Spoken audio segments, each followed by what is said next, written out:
Okay, so today I'm going to be talking about junk DNA and trying to explain to you guys about what it is, what varies in it, what are some people's thoughts about this, and the founder of this, who researched this and why, explaining to you where he came from and the significant things about junk DNA that we're learning in today's world.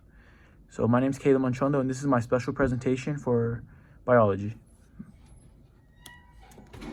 Introduction and question. So the question is there evidence that so-called junk DNA serves significant biological functions, or is it for the most part without any function at all?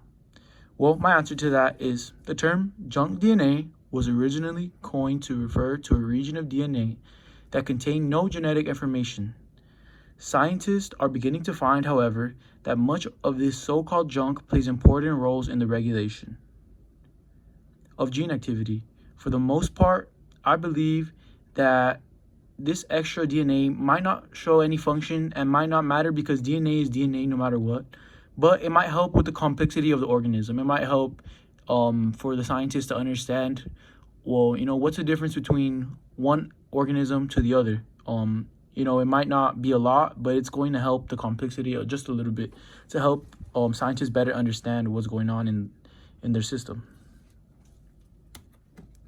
Observational comparative data. So the term junk DNA was first used in the 1960s, but was formalized by Suzumu Ono in 1972.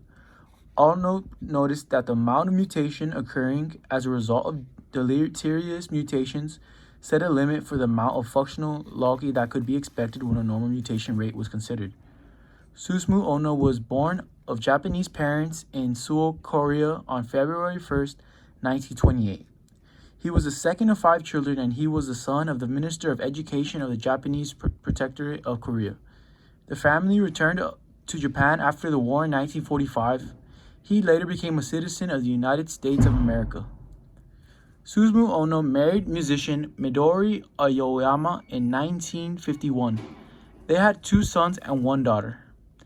His passion for science derived from his lifelong love of horses.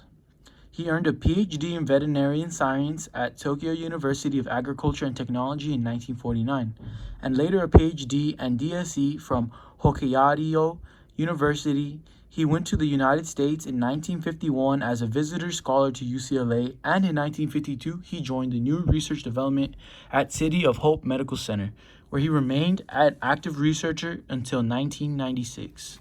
Here you can see a picture of him. Here I'm going to be showing a graph about the different types of organisms and just about how many percent of non-DNA percent of DNA not coding to protein. So if we start out down here, you see prokaryotes. They only have about 25, percent of DNA not coding for protein. One-celled eukaryotes go up to 55. Fungi and plants come up to 75. Invertebrates come up until 90. Chordates come all the way up around 85. Vertebrates come all the way up around 95. And humans come up to around 95 as well. Here, this helps you get a little bit better understanding of different organisms and just how much similar they are. You can compare the prokaryote to the human, and it's very different. But at the same time, even though their DNA isn't made up of all protein, there is going to be a little bit of DNA that can help you show the complexity of the organisms. So non-protein coding sequences make up only a small fraction of the DNA of prokaryotes.